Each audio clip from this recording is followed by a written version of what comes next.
Tell me your name, the name of your book that you entered, and where you live.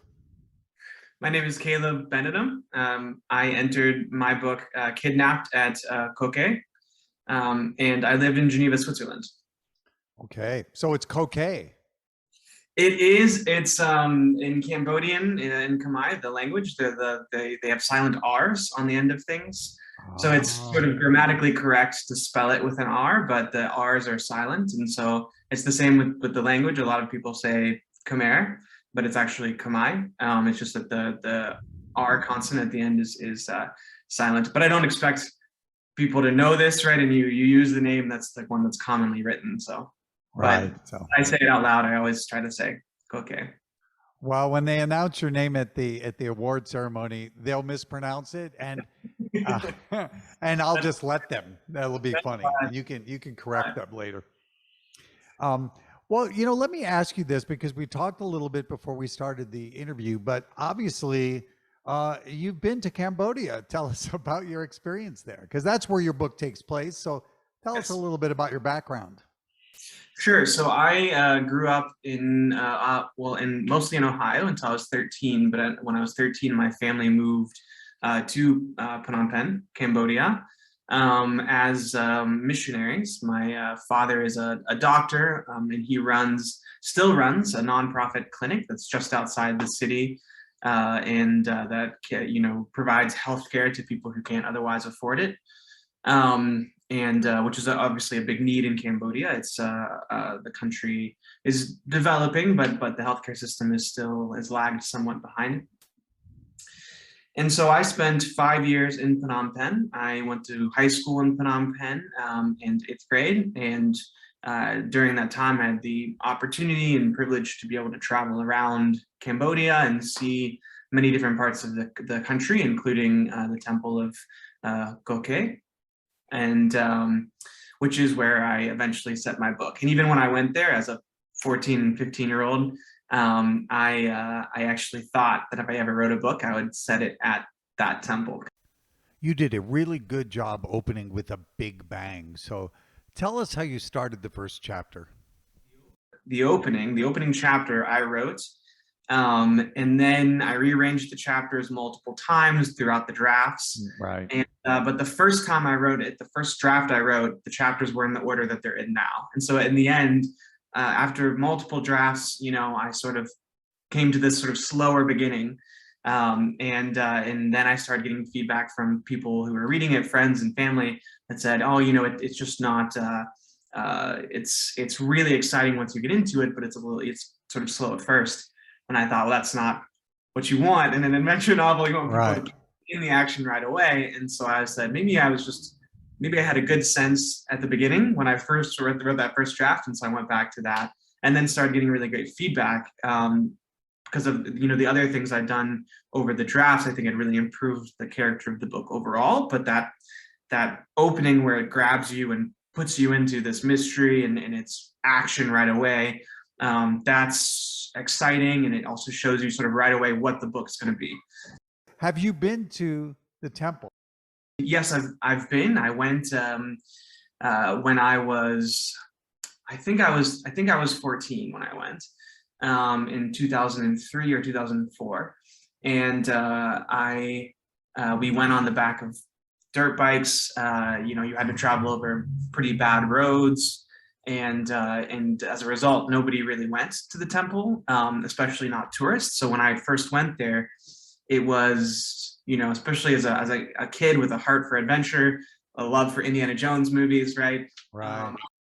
You end up in this temple complex, and you could do anything. You could climb over things, you could examine everything you wanted to, you could climb up the pyramid down one side, whatever you want to do, because there was no one there. And so it just felt like this really interesting, intriguing, mysterious place, with this incredible history. Let's talk about characterization. You've got three heroes in this. You have Baran, Thomas, and Emma, and you pit them against a very evil mercenary. Maybe you can tell me about their creation, how you went about that. I don't know, everyone, I think I'm not sure if everyone says this, but I think a lot of people say in their first book or their first couple of books, like a lot of the characters end up resembling you, right? Yep. You write from your own perspective. And so for me, as I was writing, I was beginning to write with these characters in mind who were somewhat like me, right? Like people who had been raised across cultures, raised in different environments. There's a fancy term out there, third culture kids, which has gained more currency over the years. And so I chose sort of different iterations of that, right? The brother sister who were raised because their father worked in archaeology, and then the Boran, who's half Khmer, half American, was raised because of his mom, and also because his dad worked for the embassy, was also undercover as a CIA agent. But those sorts of those sorts of backstories resonated with me because it's something that it's the friends that I grew up with. I knew people like Thomas and Emma. I knew people like, I actually knew someone like Boran, right? I mean, not quite as extensive, but I knew so, right? It wasn't the same, but there were elements that are there. Another character that could have very much been a cardboard cutout, and you made sure that he wasn't, and that's Jan Botha. When I first wrote the character of Jan, I realized he was two-dimensional, and also I didn't want to do an injustice to just making, because I think sometimes there was like maybe a period of time where a lot of villains were like Afrikaners or sort of white Africans, right? And I didn't want to just have this cartoonish character, right? And I also thought, I think there's more depth to him, right? There's more depth to this. And even someone that we find reprehensible, and then this just more broadly, I think in terms of writing villains, even someone that we find more reprehensible, like there's always a reason for what they do. And if we don't understand the reason for what they do, it can be, it's sort of it's not as engaging, right? The best villains are doing terrible things out of completely understandable motives, right?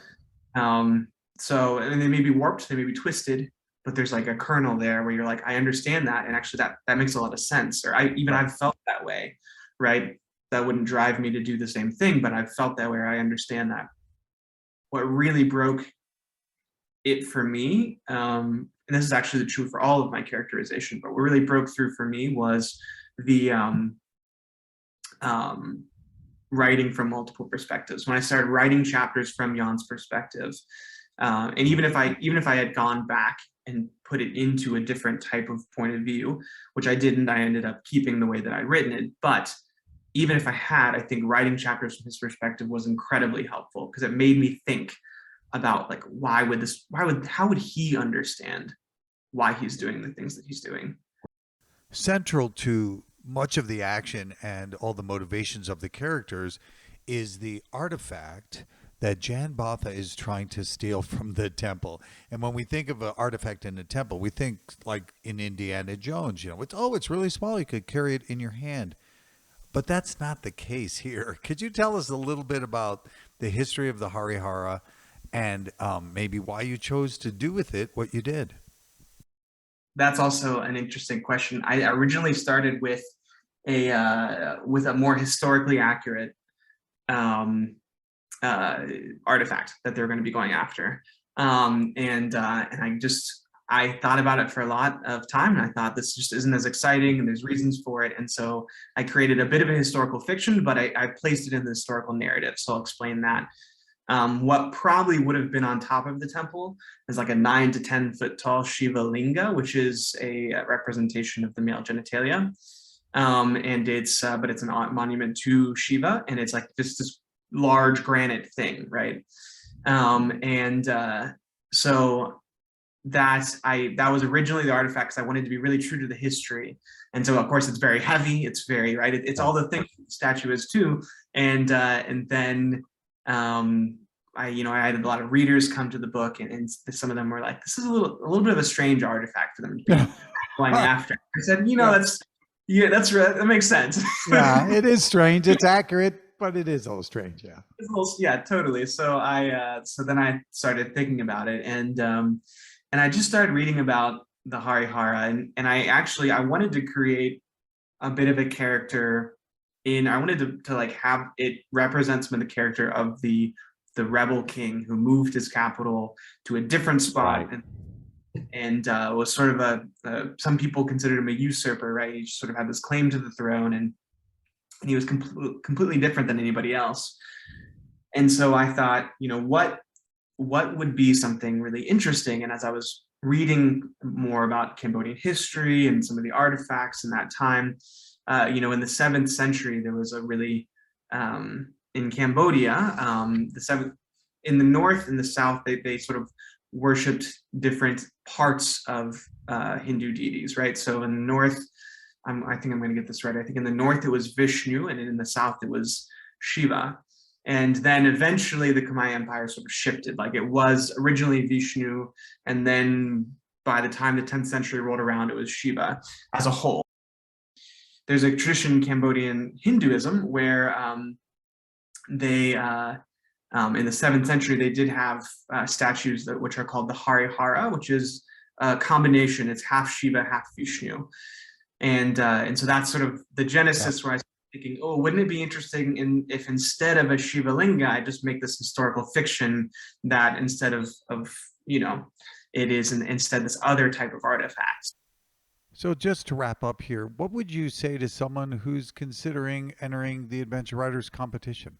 So I would highly encourage any writer who's got a book, who's like, it's adventure, it's fun, that's what I wrote it as, and but they don't know where to put it, right? Right. I'm the perfect place for it. And then the other thing is, I think just competitions are, it's a hard thing, writing and trying to work to get published and or self-publishing, like that's all of it is hard. And so being in this contest and placing as a finalist, it's been a huge boost of confidence for me. I think it would be the same for any writer that submitted and became a semifinalist or a finalist or even won. So I'd highly recommend that that other people submit. And for me, like I said, it's just a no-brainer. I didn't know the competition existed. When I found it, I was like, I need to submit my book to this. Good, yeah. It was a very enjoyable book to read. And I've really enjoyed talking to you. Yeah, me too. I really enjoyed talking to you too, Peter. Yep. Well, good luck, Caleb, and hopefully you can't enter next year because you won this year. That's what we hope.